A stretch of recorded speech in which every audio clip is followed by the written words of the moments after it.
Our coverage continues here in Jerez of the 2018 FIM CEV Repsol Round 6.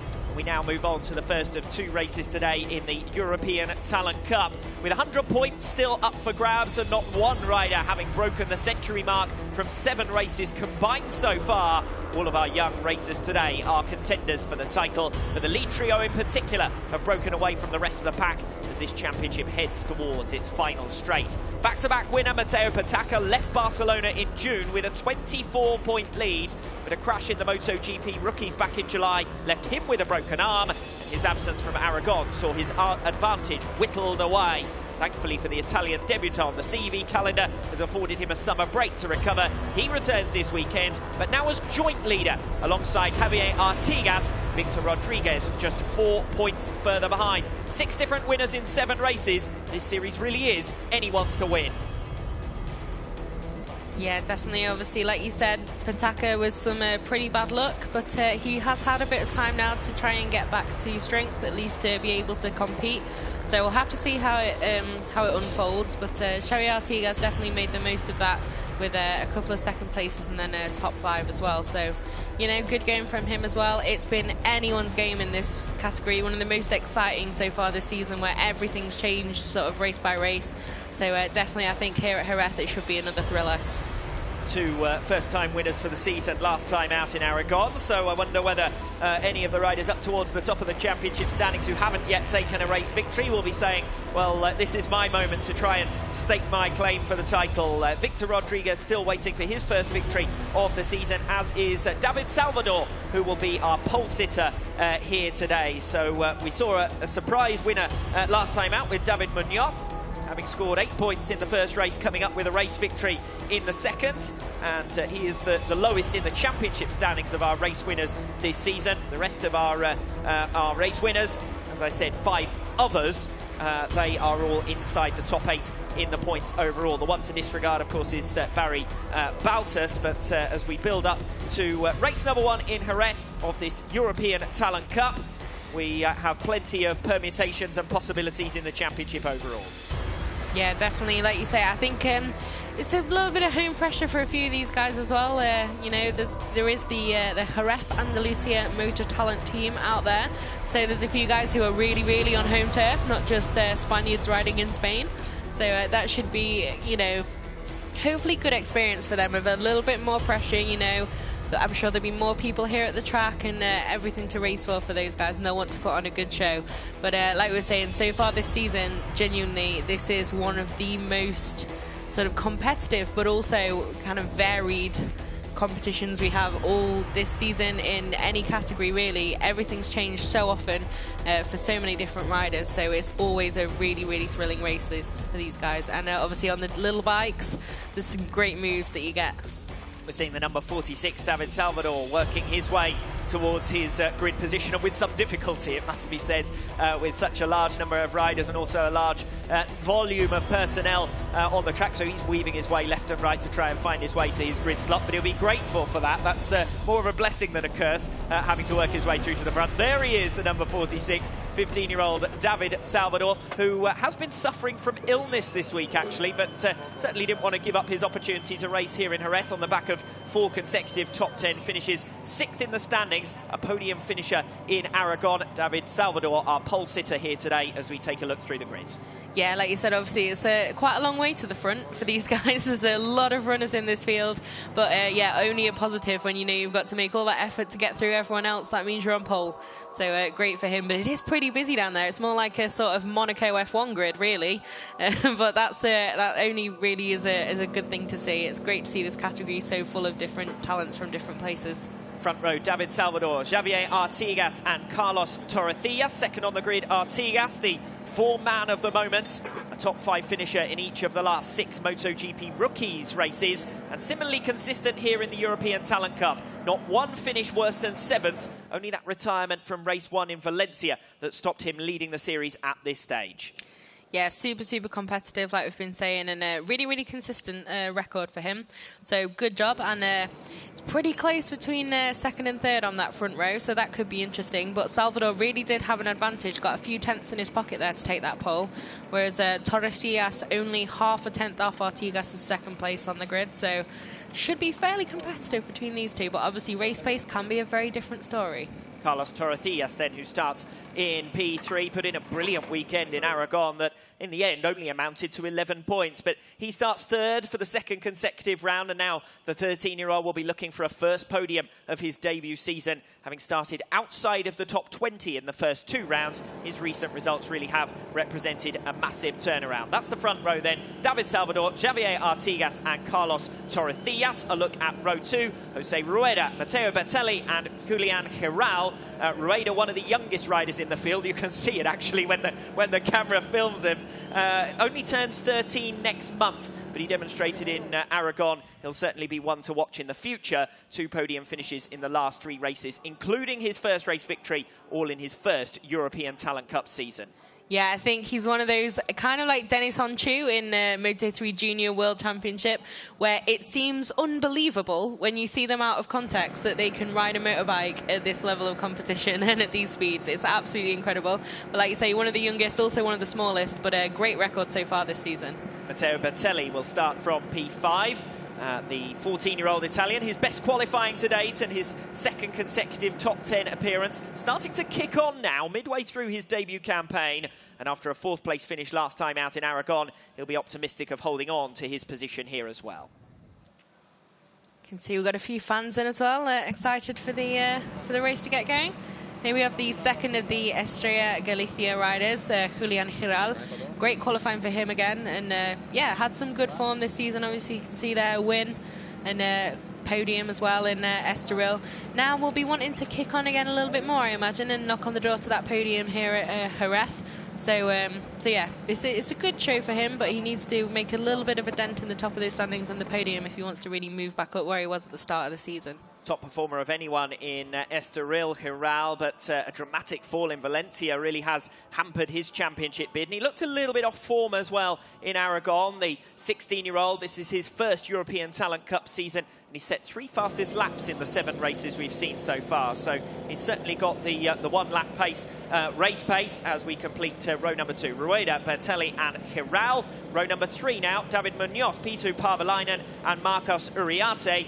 Munoz, race 2 winner in Aragon, only his 3rd European Talent Cup race, one of the youngest riders in the field. He was only born in May 2006, just to make you feel old.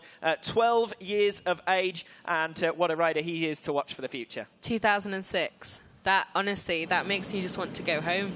That's too extreme. It's absolutely amazing what these guys can do, and at the age they are, obviously, as well. It's great for them to get experience in a competition like this as well. It's exactly what the class is designed for.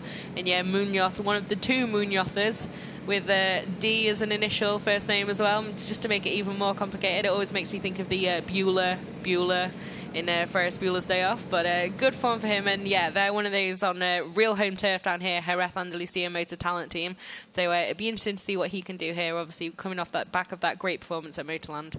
Continuing on through the 3rd row, we saw there Pitu Parvalainen, runner-up from race 2 in Valencia. He's been inconsistent in 2018, much like last season, actually, when he did have moments of real promise. Made it onto the podium in race 1 here last season. So although he's only added 1 further top 3 finish so far this campaign, he will be aiming to improve on his eventual finishing position from 2017. Completing the 3rd row, Marcos Uriarte, the 13-year-old Spaniard, made his first big impression of his debut campaign with a really great qualifying effort. 5 championship points from 3 races so far. This is only his 3rd round in the FIM CEV Repsol. He's playing catch-up, but a satisfactory qualifying gives him a good platform to build on. Yeah, definitely. And we should point out that the rider we saw in the middle there with the bicycle wasn't, in fact, one of the members of the competition. Neither was it Marc Marquez, although a pretty impressive pace he seemed to have there. Here we have Adrian Fernandez. Might look a little bit familiar from Raul Fernandez, who's just had a pretty good day out in the Moto3 race. We won't spoil anything too much for you. But another one of those that will be hoping to be able to play a serious role in this race, I think. Adrian Fernandez, the 14-year-old, showed signs of promise at the back end of his debut 2017 season. Certainly has had a stronger second year. Disastrous weekend in Barcelona and a second retirement of the season last time out in Aragon have left him towards the tail end of the lead group. And you saw there Victor Rodriguez, the 18-year-old, his fellow countryman, delivering on the promise of a one-off appearance and podium finish last season, has strung together a series of strong results in 2018. 2 further podium finishes this season, including last time out in Aragon, and having already secured the British Moto Star standard class this season, he's now looking for an international title in the latter stages of this year. As we continue to work our way back through the grid, we see P12 Alex Millan of Spain. Plenty of Spaniards, as you'd expect. Yeah, definitely. There is a good run of nationalities in this class, but also a lot of Spaniards, and that means there's an awful lot of riders going for home glory here. But Millan definitely qualifying a little bit further up than maybe he has done so far this season, and he'll be wanting to really consolidate that and get a good result today. As you can see, just a point in the championship at the moment, but today should be a big opportunity for him to add certainly a few more at least to that. People who've seen us introduce the lead rows of the grid and explain the current championship standings will be wondering why we haven't introduced Matteo Patacchi yet. He's one of 3 of the leaders in this championship who are starting further down the order. Watch out then for Francisco Gomez, also Daniel Munoz, who you mentioned a couple of moments ago, Fran, and Matteo Patacchi starting incredibly down the order, the championship leader. So if he's going to pick up major points, it's going to be a hard work story for him here this morning. Definitely. I was going to say it would be a Bildungsroman, but I don't know what that is in English.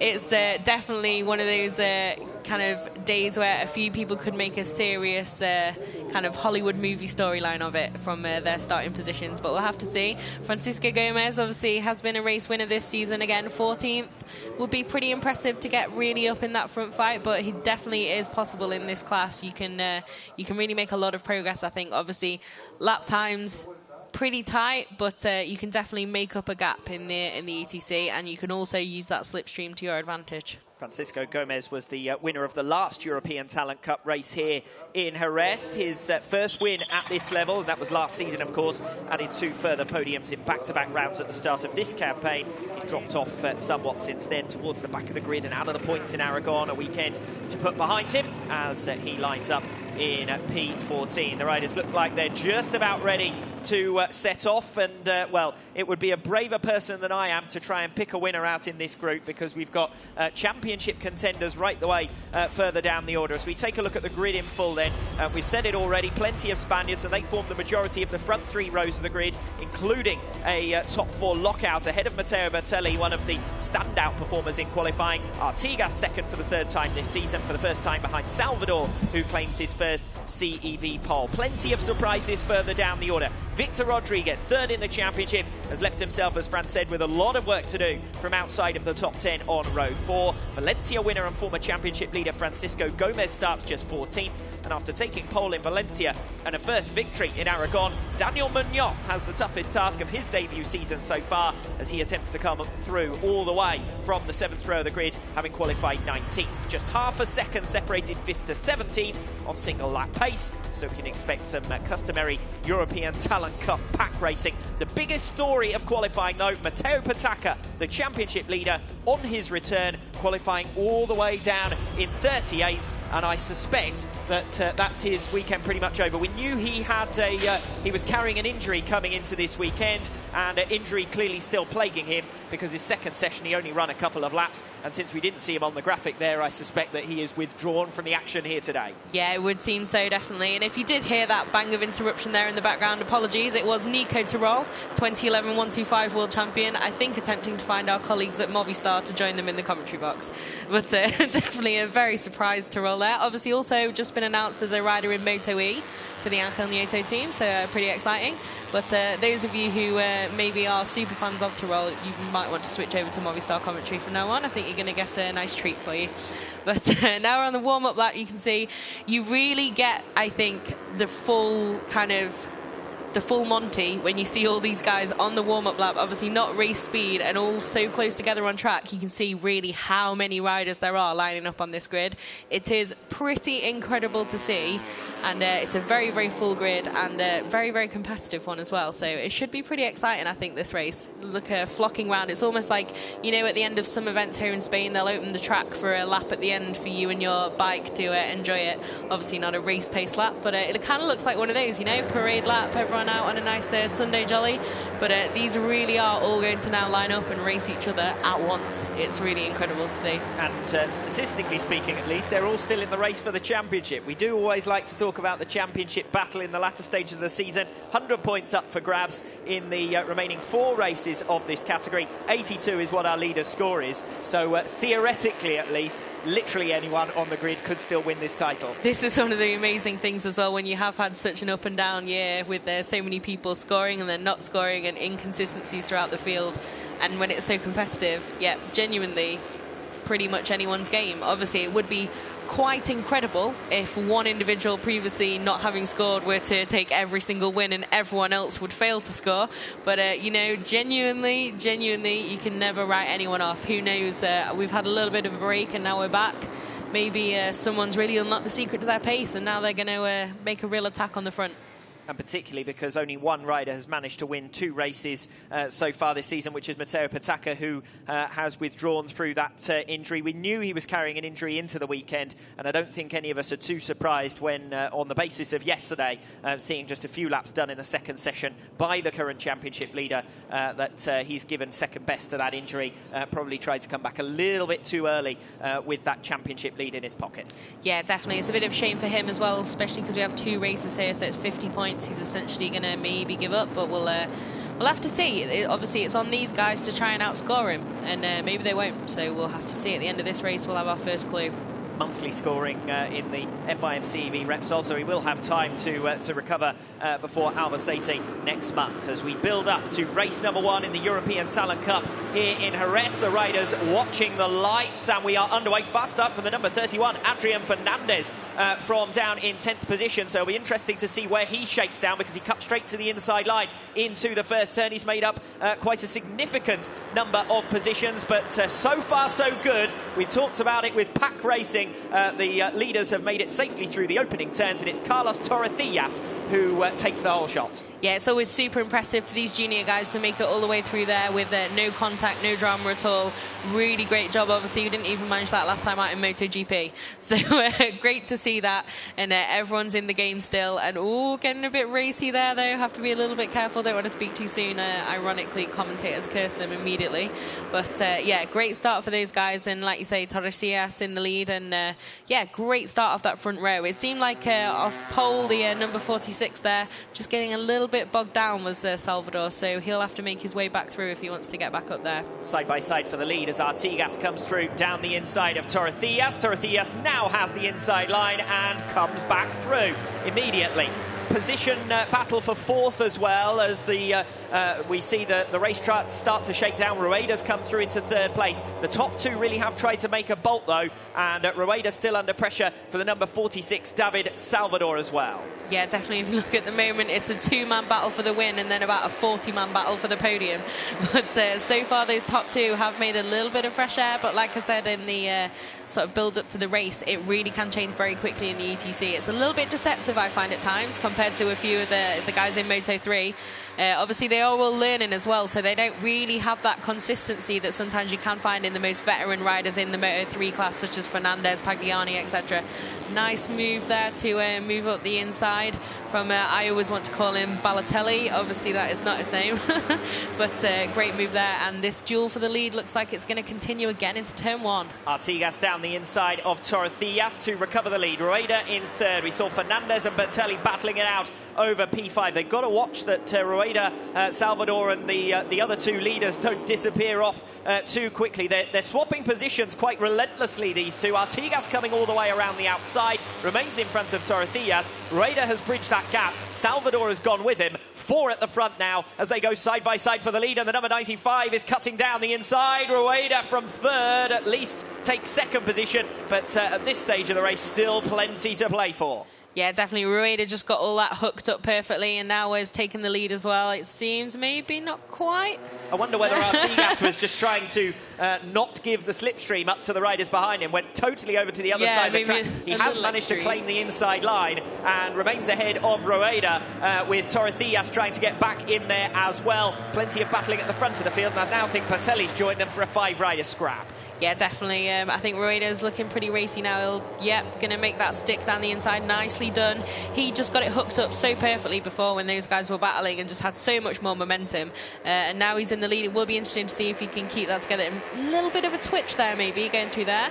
So, but he so far seems the most comfortable and, yeah, making the most sensible moves of it, really, so far. There's been a little bit of craziness between these top few on the first couple of laps. 7 riders separated by less than a second. I think we might see 1 or 2 more add themselves in, because the top 2 that had broken away earlier on have now dropped right back into the packers. Down the inside comes Artigas to recover the lead ahead of Rueda. Torrecillas is still up there. We've got Salvador, who was our pole sitter, still in the mix within the lead group as Artigas tries to cut in. Rueda's in his path. 3 of them going all together. They're all on the outside line. They've left the inside completely open to Bertelli, who's going to come through for 3rd position. Rueda tries to go all the way around the outside, off the track altogether, as he tries to hit the front, but it's Artigas who holds on. Rueda is blocked out and through from 5th or 6th position. Bertelli's come through and now up into 2nd place. Good effort from him. Rueda still in touch with him, though. Yeah, definitely. Bertelli's made a couple of nice moves at that final corner as well, which will stand him in very good stead come the end of the race. If he's already been pulling that a few times, he'll know exactly what he can do and what he can't. But definitely took perfect advantage there in slotting it. Oh, and now even maybe challenging for the lead. A little bit wide there, and Bertelli really looking racy, like he's going to take that. Maybe not quite there, but he'll try now down the inside line, I think.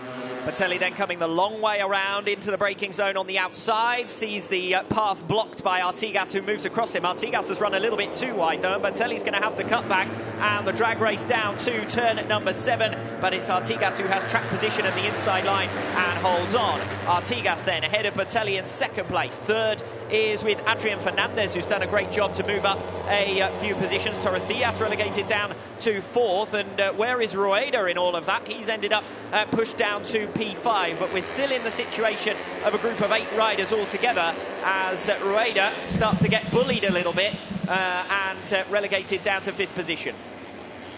Yeah, had quite a few changes there. We're still getting a little bit racy now, but it's still a very, very big group. Obviously concentrating on that battle right at the front, but it's all closed up again, and we've got a good sort of 10, 15 names really on the similar pace right at the front here. And another nice move there down the inside from Bertelli. Really got that corner absolutely nailed as the Italian. Bertelli then comes through for the race lead with an inside pass on the final turn. They're now side by side for 2nd. Artigas fending off Adrian Fernandez. Fernandez going the long way round as they fight over 2nd position, and that's P2 Paavalainen of Finland, one of the riders that I highlighted as a man to watch here, starting from 8th on the grid, who's off in the gravel trap. So hopefully everything's okay for him, because he is being attended to by the medic, but the race continuing for the moment. Bertelli having become our new race leader, and at the end of that last lap was 2/10 of a second up, but nothing like that kind of advantage now as they go either side of him into the braking zones. Yeah, like I said, this group now is pretty big, and it looked like maybe we're going to have a 2-rider battle at the front there for a while, but not so, not so. So it's an absolute classic EGC now with pretty much everyone who could score points all in one group at the front. Looking to the inside, the number 95, Rueda can't quite get there. Torrecillas, though, has run deep. Rueda will have the inside line coming off the turn, but that becomes the outside for the next one. And just losing momentum there, Torrecillas, as they came off turn number 6, and that's cost him a position to Rueda, who now comes through for P3. We're still in a real absolute group fight. And watch out for Julian Giral as well on the fringes of the top 10. He made a couple of manoeuvres there, so plenty going on right the way through our top 10. And in fact, a group running right the way down to 14th position, and then after that it's Gomez, who is in 15th, who's leading a somewhat separate group. You can see it there, the pack of 14 together, and then the rest of the field starting now to begin to spread out. Yeah, I think it'd be interesting to see if someone like Gomez does have the pace to get his head down and then catch on to this group. But so far, not the start he would have wanted, really, in this race. And who can see Rueda making another move down the inside there, or almost. If you did see the first Moto3 race of the day, you'll know that that corner can be very dramatic. So have to... and traumatic, I think, as well. Indeed, for some. They come down the start-finish straight. We've got two slipstream manoeuvres on here. Rueda looking down the inside for P3 on Torrecillas, and can't get there. Torrecillas runs wide, though. That's something he's been doing throughout this race, taking wider lines, keeping his speed up. Wider arc again there, you can see from Torrecillas going in slightly deeper, gives him plenty of exit speed, but for the moment he finds an Italian roadblock directly ahead of him. Bertelli up in second position behind Artigas, our race leader. Very close still between all of our lead group. The top four covered by just 0.2 of a second for the moment, as again they go side by side. This time it's Torrecillas making a lunge down the inside on Bertelli to claim P2, and they're about to come into one of our slipstreaming zones as well, which will give a further opportunity for Torrecillas to make progress and challenge for the lead. But here comes the number 28 Bertelli coming through on the outside of the track. Now they're almost four abreast down into turn number 6, and the sandwich in the middle is Artigas, and Rueda comes through for third position, and Torrecillas has done the job to hit the front. Yeah, perfect opportunism from Rueda there. Just noticed that gap and went straight for it down the inside. Really nice move. He's oh, maybe, yeah, not quite. They do make me nervous, you know. They feint so many moves that they then don't go for, but you know, you never know with these guys. Maybe they are cheeky enough to try it. So, but yeah, Rueda so far seems to be really doing a really good job in this front group. There's a few wild moves from a few others around him a little bit more often than not, but Artigas especially will be very, very happy with his race so far, obviously with that points kind of battle that's going on. If he can pull clear and use today to really consolidate that advantage, I'm sure he'll be very, very happy, even if he doesn't win it. David Salvador has made up 2 positions on this lap so far, up from 6th to 4th, and he's now challenging on the tail of Jose Rueda for P3. The top 4 breaking ever so slightly away from Bertelli, who is pushed down to P5 as Artigas comes under assault, and they head back into turn number 1. Rueda's going to be late on the brakes, but Artigas manages to hold on to P2, so it's still Torrecillas from Artigas, from Rueda in P3, and Salvador, who's managed to make it back up into that leading group of challengers for the podium positions, and the top 4 breaking ever so slightly. Yeah, definitely. You can start to see a little bit of clear air there, like you say, behind that top 4, but it might not last very long, we'll have to see. Obviously, Torrecillas as well, a little bit of breathing space there at the front, but you can really notice around a few of these corners here at Jerez how far Rueda hangs off that bike. It is really, really quite impressive. Obviously, like we were saying, he's a very small rider, very young rider. It's incredible how far he gets off that machine. I think if I tried anything similar, I would simply fall off it, even when stood still. It's really, really pretty incredible to watch, really. But these top 4 now, like we were saying, they do have a little bit of breathing space, I think, but it depends if they're going to start fighting each other again. It's not going to go well. And, well, that's Julian Giral being taken away from the circuit, and we're about to see exactly what happened further down the order. Well, we caught the end of it at very least. Giral coming off the bike, and that ends his race, which is a shame because he was running strongly and challenging within that lead group. But now we've lost one member of that lead group, and I would say that the field is starting to splinter away. We did have half a second between 4th and 5th positions. That is still the case, and it's Fernandez versus Uriarte over that P5, and they've been going side by side for half of this lap, I would suggest, over that 5th position. Yeah, it seems to be getting a bit spicy there for 5th as well. But this top 4 still keeping their powder pretty dry and not doing anything too reckless.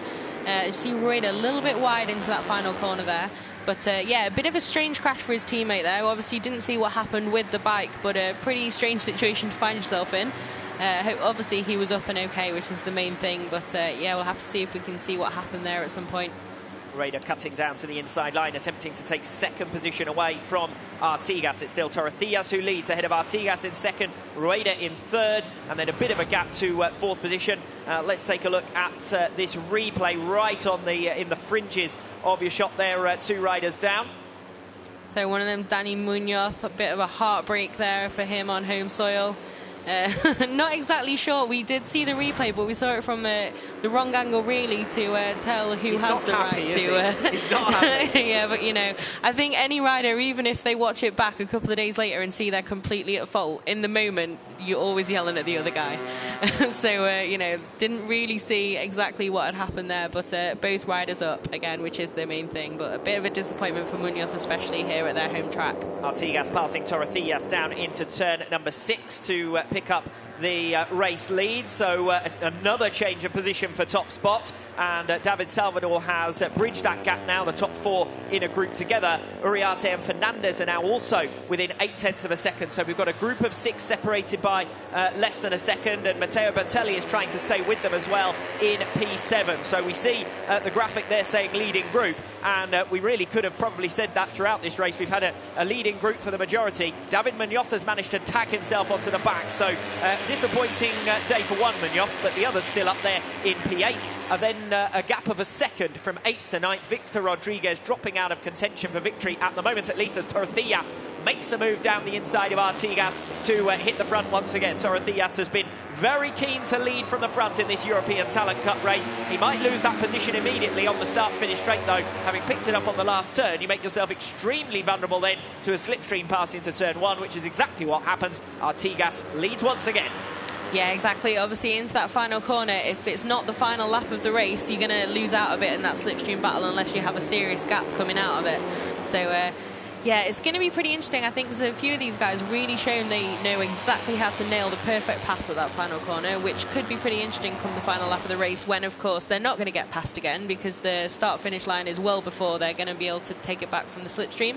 So it could be an interesting one. But Torrecillas, like you say, despite the fact he's maybe not quite so used to being in this position, really wants to be in the lead and take that pressure and, you know, push from the front. So it's a pretty impressive performance from him so far in this race. Swarming all over him, though, as Artigas cuts through down the inside. Torrecillas has really been mixing up his lines, but he was right in the way there into turn number 6 in the middle of the track, with Raider trying to come through. Salvador trying to pass Raider, but ended up getting held back by Torrecillas, who still sits in second position. Artigas leads then, but Torrecillas is desperate to be at the front, and again he makes an inside pass. He's either been going wide into the turns to build up his speed for a fast exit, or he's been ducking down the inside to make overtaking manoeuvres. He's provided plenty of entertainment so far, Carlos Torrecillas, who started on the front row of the grid. He was our whole shot man, of course, and well, he has led that group for the majority of the race. But as you said, Fran, the key moment to lead is coming off the final turn for the last time. Yeah, definitely. It's all very well being in the lead, but then that means you're basically the lead target as well on the last lap. So,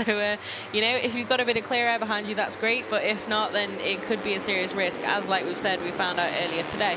So, yeah, I think for Torrecillas, though, it's good experience as well. And like I said before, it's great to see him eager to lead and able to lead like he is doing. And a really impressive race so far. Some really good moves to take that lead back, dealing with the pressure really well. And obviously he has a plan of how he wants to run this race, and he's really sticking to it. And those wide lines, pretty spectacular to watch. Marcos Uriarte now the man on the move, making a pass for third position and on turn number 13. So he was setting the pace last time around, and the fastest of that lead group at the moment. David Munoz also going well further back, but Uriarte becoming the man to watch, the third rider towards you in that leading group, with Rueda directly behind him. And well, as we see Uriarte now closing up for an attack on the top two, Torrecillas and Artigas, but he in turn coming under pressure from Rueda. Rueda looking down to the inside, makes the pass, comes through for third position. Who's going to do what into the braking zone? Number 89 tries to feint across, realises there's a rider on the inside of him, goes all the way around the outside and holds on to third position. They're side by side for fifth place as well. Uriarte is waving about something, I'm not quite sure what, perhaps asking to go forward and chase down the top two, rather than Rueda sending moves down the inside of him while he's trying to build up his speed. Not completely sure that was waving, but definitely, yeah, getting pretty heated there in that front group there. They need to be a bit careful, like you said. When you're not sure if a bike's on the inside, this is one of the most important things that these guys, you know, obviously not quite as much experience, they need to pay attention to where each other is on track. It can be pretty difficult when there's so many riders in a group and everything's changing so quickly. But yeah, especially with a few of them like Torrecillas, such different lines through a corner, you can't always guarantee there'll be no one there. As we saw even in the MotoGP race at Jerez earlier this year, obviously Lorenzo didn't know Pedrosa was there. 3-rider crash, spectacular flying Flying Danny, so it can get pretty crazy pretty quickly if two riders go for the same bit of track. Marcos Uriarte is your new race leader, but he might not lead for very long. Down into turn number 1. Xavier Artigas coming back through. Torrecillas still in third position, but it's Uriarte over the last couple of laps who's been the man on the move, the man waving, shall we say, as well as he recovers second position. Torrecillas was thinking about a move to come through. He still is thinking about a move, but Uriarte is certainly the man pushing at this stage of the race. I think at this point we can say firmly that Torrecillas has been thinking about moves all night. He has come out to absolutely fight this out for the win. And Rueda getting up there, looked like he maybe was going to make that stick, but not quite. Passes two anyway, yeah, down the inside. Uriarte cleared the pack for him, moved across two of them. Rueda went down the inside. Uriarte with his hand once again off the handlebars, giving all sorts of gesticulations. In the process, he ends up dropping down to P4, I would say, as Salvador tries to get in the mix as well. So Uriarte, not sure what he's doing, spending half of the race looking behind him and waving. But he's now relegated down to third position as that group splinters further. We're starting to lose Munoz ever so slightly off the back of that group of 8. Yeah, definitely. Like you said, we've got now kind of 11 riders that are kind of close-ish to the front, kind of within catching-ish distance, depending on big drama. And then from 12th downwards, they're sort of over 10 seconds back. They're in their own fight now to complete those point scorers. But this lead group, there's 8 of them. And like you say, those on the back may be finding it a little bit harder to just tag on with the pace of these front runners now at this stage. Group of 8 covered by half a second. It's typical pack racing. It's what we promised you at the start of this European Talent Cup race. As Uriarte says, I want to be at the front. Once again, goes a long way round, all the way around the outside of the final turn to hit the front, but cutting back through Artigas. And now the riders with the momentum on the straight come blitzing past Rueda. They're 4 abreast into turn number 1. Who's going to make it stick? The number 28 on the very inside. Bertelli, who's been quiet for the last couple of laps, suddenly finds himself up into third position, and the Italian in the mix very much so for a podium place here today. Yeah, definitely. I'm not sure exactly what's happened there, but Ryder up and okay. Maybe still on the bike as well there. Couldn't quite see behind that bit of fence. Mechanical. Yeah, maybe he's just stopped out on track and then waiting for a lift back and some assistance. Now you see most of those guys then just running over the green stuff. That's not allowed.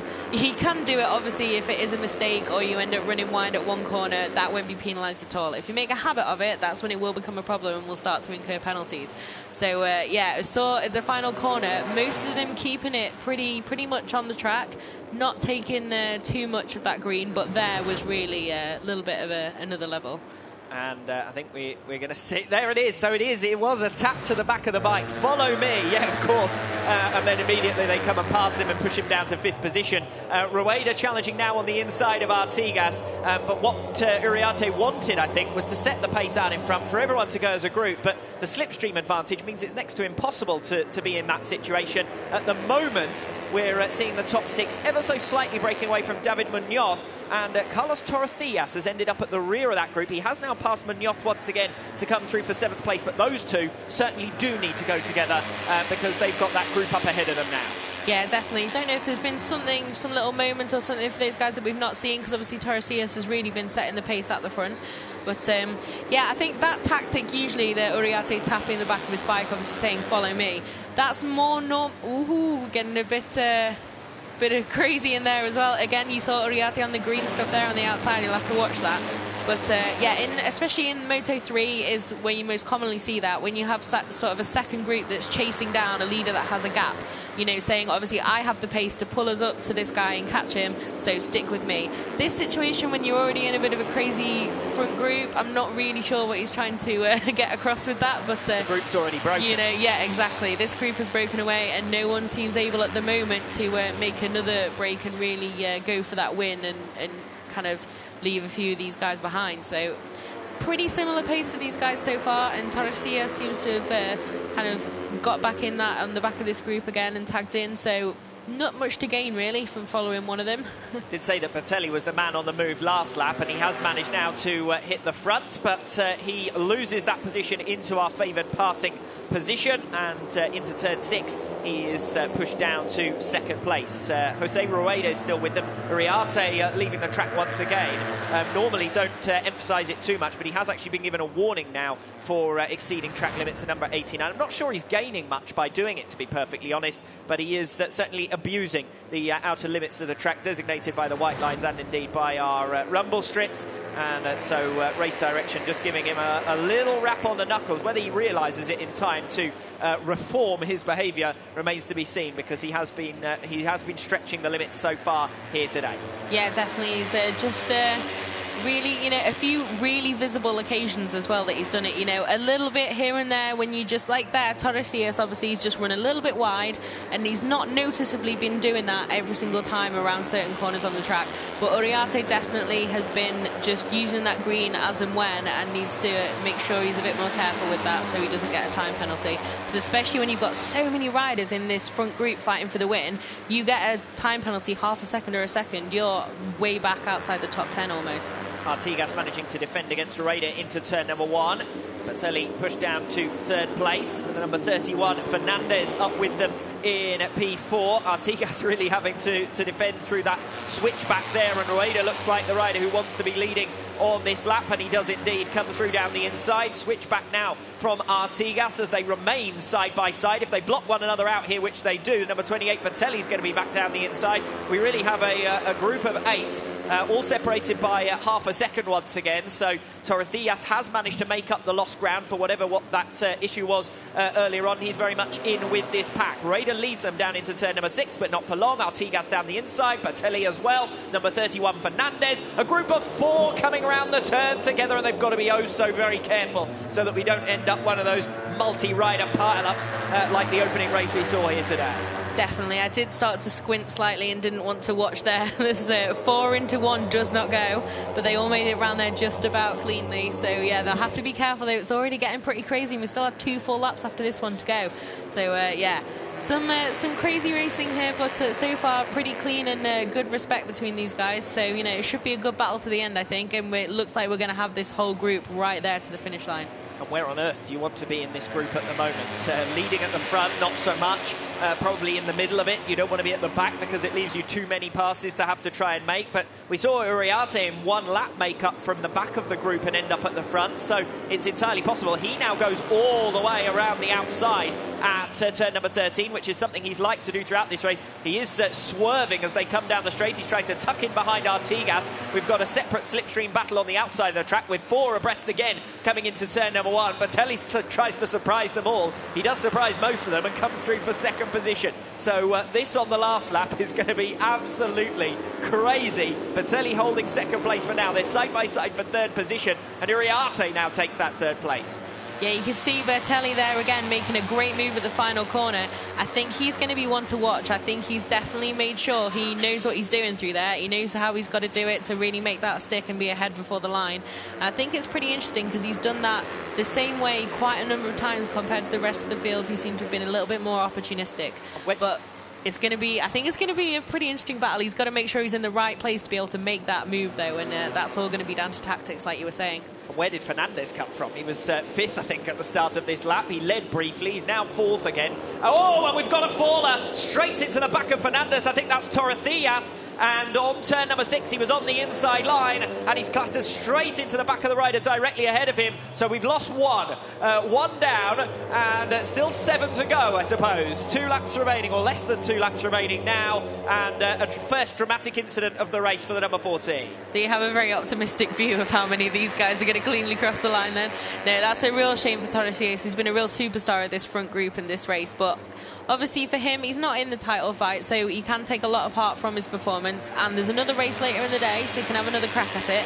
He's had some great pace and made some great moves, and he seemed like he was okay there, just a little bit winded and disappointed, I think, at having fallen off at this late stage of the race. I think frustration was the overriding emotion, as you say there. Artigas looking down the inside. Uriarte has preferred to run all the way around the outside of that final turn. I wonder whether he's rehearsing that for the last lap. When they bunch on the inside in a pack, the outside line kind of works because it's the only clear run, and that's what he's been doing all day, as Raider makes a lunge down the inside for P4. These lunges become ever more crucial on this final lap.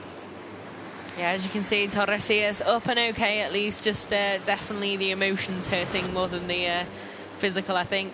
But here we're going to get the replay, have a look what's happened. Just, I think, going to just maybe, yeah, just tags there Fernandez, I think. And it's actually quite amazing that it's only him that's been caught up in that after that happening right in the middle of a group. So good to see at least he's up and okay and no one else caught up in that. Here we go then, 7 riders in a last lap shootout for victory in this European Talent Cup, the first race of 2 here in Jerez. It's Bertelli who leads it, Uriarte in second, into one of our major braking zones, down the inside he goes. I didn't see that move coming, it was very, very late, but he's run oh so wide, and there he is with the track limits again, down into 3rd position. Rueda's got the momentum and cuts through for 3rd as well, so Uriarte might have shown his hand just a little bit too early there, and he ends up down in 4th position. Just in case we were wondering how far they push it, quite far. But yeah, this should be a great battle now. Obviously, yeah, maybe showing that hand a little bit too early. That was quite a mad move for so early in the lap, but we'll have to see because he's still right there in contention and within touching distance of the podium. Coming towards turn 5 and on to one of our main straights, and down into turn 6 we might really get an impression as to who is going to lead this race as we come through the latter stages of the lap. Then the number 28 Matteo Bertelli is leading it, but they're 3 abreast. Down the inside comes the number 43 Artigas. Artigas makes the move stick. Raiders trapped on the inside, all the way around the outside. Once again comes Uriarte. Drag race down to the line, and who's going to get it? 43 or 28 are side by side. Oh, that's close. But it looked to me as though Bertelli held on. We wait for confirmation on the timing. His team certainly thinks so. Separate fight further back as we see Victor Rodriguez coming over the line, the number 91. We're still waiting for confirmation, but it couldn't have been much closer than that. Bertelli gets it by 100th of a second. There was nothing between them, and a new personal best sector, I think that was in the last sector from Artigas, trying desperately to hold on to the race lead. But it's Bertelli who finds his way through to the front, and not the rider that we talked up ahead of this race, but we have yet another different race winner in this 2018 season. 7 different winners in 8 races in the European Talent Cup. And I said during that last lap, I thought that the way they shook down into 5 and 6 might decide the lap, but that was not the case, because the latter stages there were another couple of overtaking manoeuvres on that final turn. Turn 13, home of the last bend lunge here in Jerez. Bertelli then takes it by 100th of a second over Artigas. Raider takes 3rd, a 10th of a second, separating the top 3, or just over a 10th of a second. And in the end, the top 5 bolted on that last lap. David Salvador and David Munoz ending up in 6th and 7th positions, half a second back from the top 5. So they must have just made a slight error on that last lap. And I'm seeing a 3-second penalty has just popped up on our timing screens to be applied to the number 89. So Marcos Uriarte, who finished the race or crossed the line in 4th, and 3 seconds onto him, he will end up down in 7th position. So a frustrating end to the race for him, but he was going for that outside run all the way around and repeatedly exceeding track limits. You see it confirmed now on your screen. And we might see one example of it, that there were plenty of them during that race. The number 89 going wide, trying to cut in. Didn't really work for him anyway. He wasn't on the podium. But race direction have decided that it's a 3-second penalty. It was warned during the race. And he'll be frustrated about that. But at least it hasn't cost him a position on the podium, because he hadn't claimed one in the scratch race before penalties anyway. Bertelli it is who picks up the 25 points. Artigas scores 20. He moves into the championship lead. Rueda scoring 16 points, tries to go with him. That's another 4th consecutive double-figure score for Rueda at this stage of the season. He's setting himself up nicely for a title tilt. Uriarte will be cost points by that penalty, which leaves Adrian Fernandez collecting 13. All of this subject to official confirmation, of course, that after a non-score last time out in race 2 in Aragon, that's a handy return to scoring for Fernandez.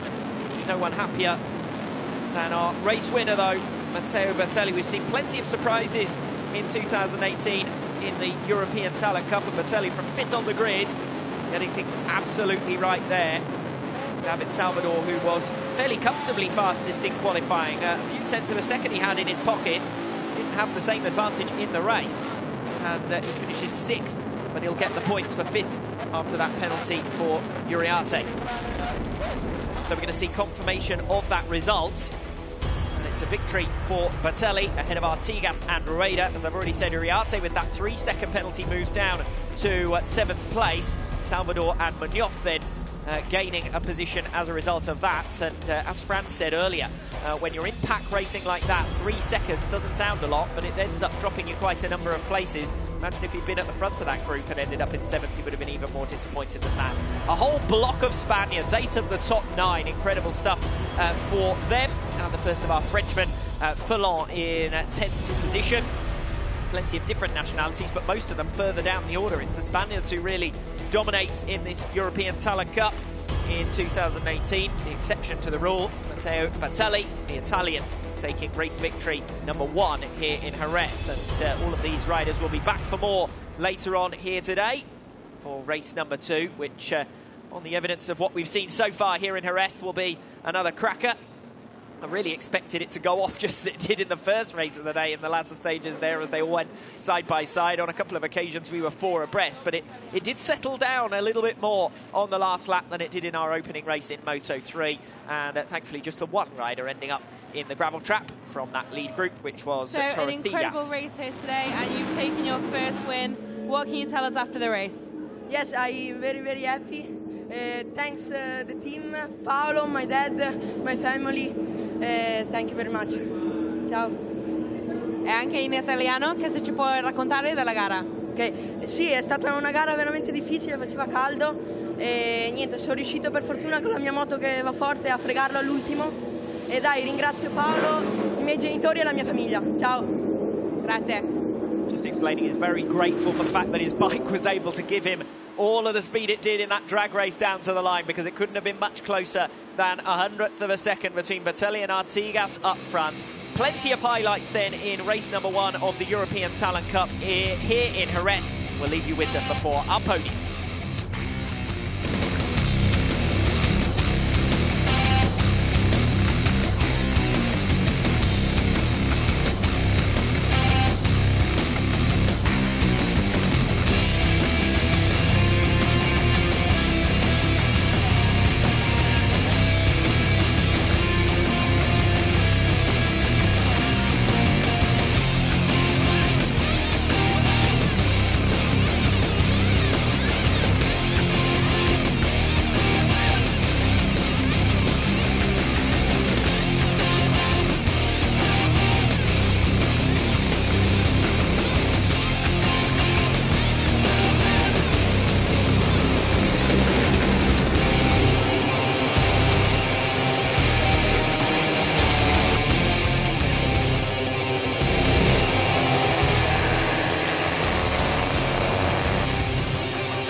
Race #1 then in the European Talent Cup here in Jerez, and it's a victory for Matteo Batelli, an unexpected one.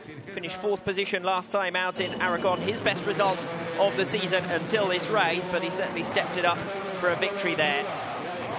Plenty of thanks and appreciation to team and family, as we heard from Matteo Batelli after his victory. And as I said, becomes the 7th different winner in 8 races. You couldn't ask for a much more diverse grid than that when we see so many different riders still in contention for the title as well. Matteo Patacca really dropping out by not taking part this weekend. 20 points scored for 2nd position there for Xavier Artigas. And that will move him past the century mark. 102 points compared to 82 for Patacca. And Jose Antonio Rueda scoring 16 points, moving on to 78. And that will also be a handy result for him from 3rd position in that race and in the context of the championship overall. It's time for celebrations for Matteo Batelli of Italy as he receives his award from the FIM Europe Vice President. And the biggest reward of all might well be the 25 championship points he bags. And if he can keep that kind of form up and running in the latter stages of the season, he could be an outsider. He's still got plenty of ground to make up. The 25 points backed by our Italian representative, Matteo Bertelli.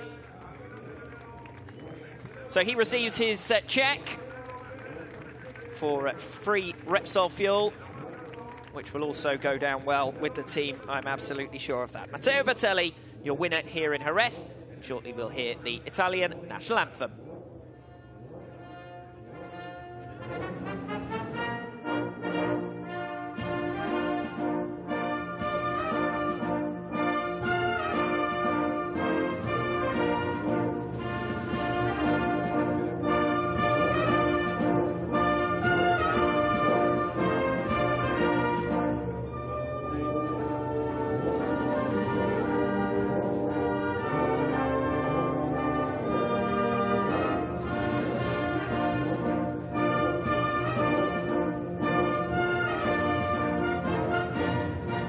Fuerte el aplauso para el vencedor en la categoría de hoy, por supuesto. Ahí los tenemos arriba.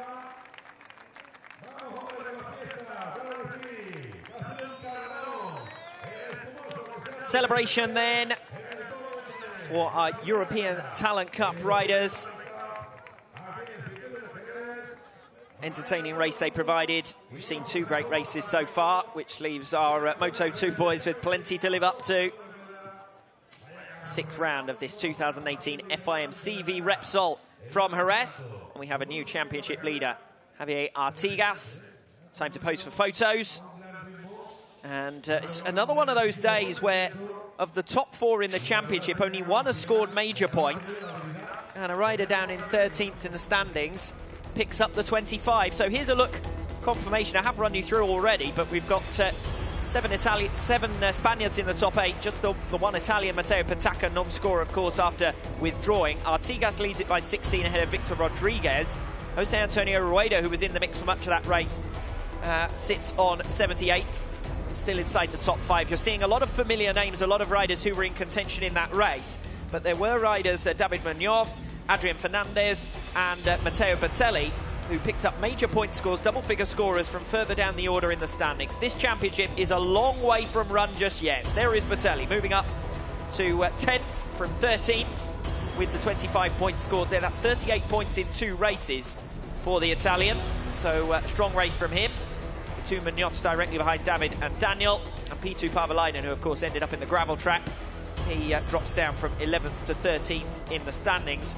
His one big result, a runner-up position in Valencia, but otherwise it's been a tough season for him. Carlos Torrecillas also with a retirement. He's another rider who fails to make progress in the context of the championship overall. As Fran said earlier on, a second opportunity for him later on here today. And Marcos Uriarte, after that 3-second penalty for exceeding track limits, costing himself a good few points there, and he remains one of the riders further down the order. Plenty of great racing then in the European Talent Cup, and indeed in the Moto3 race that kicked us off here today. And the last of our first round of races will be coming up shortly in Moto2.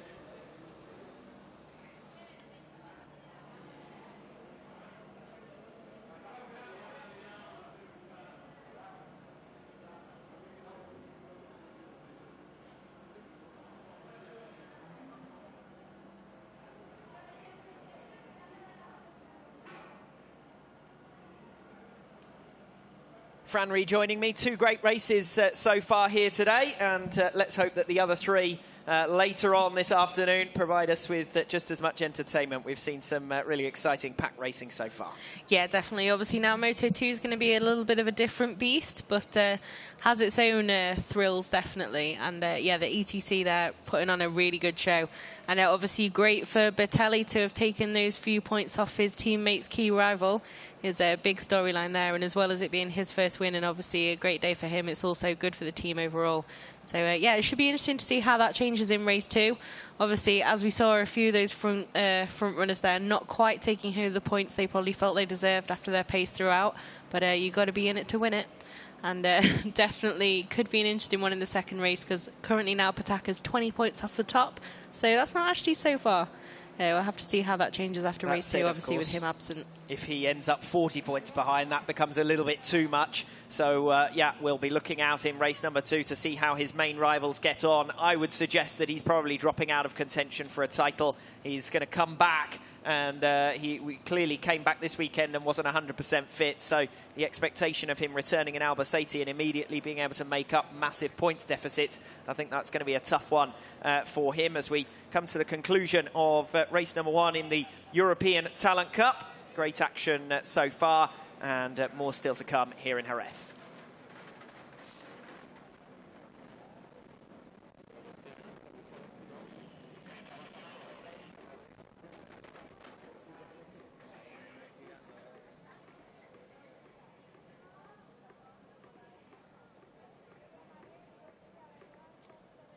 Plenty of spectators, as you can see, and taking an opportunity to get just a little bit closer to the bikes than you might sometimes expect. And, well, as I said, good attendance, good number of people who were enjoying the paddock, so a good atmosphere here in Jerez. Yeah, definitely. It's a great sunny day here, and, yeah, full paddock, lots of people interested in the CV, and, like you say, great access here.